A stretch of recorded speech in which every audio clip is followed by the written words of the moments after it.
So நெறைய parents வந்து என் சைல்டுக்கு அடிக்கடி சளி பிடிக்குது. இது வந்து அலர்ஜினால வருதா? இல்லன்னா ஏதாவது வைரஸ் கிருமினால வர்ற கோல்டா? அப்படின்னு சொல்லி சந்தேகமா கேட்குறாங்க. ஸோ இது அலர்ஜியா? இல்ல வைரல் இன்ஃபெக்ஷனா? அப்படிங்கிறது வந்து ஒரு 3 விதமான டிஃபரண்ட் கண்டிஷன்ல நம்மளால டிஃபரன்ஷியேட் பண்ண முடியும்.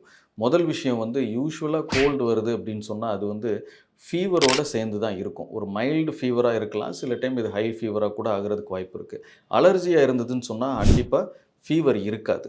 ஸோ நெக்ஸ்ட் பாயிண்ட் வந்து மியூக்கஸ் இந்த சளி வர்றது வந்து கொஞ்சம் திக்கா இருக்கும். இது வைரல் இன்ஃபெக்ஷனா இருந்தா.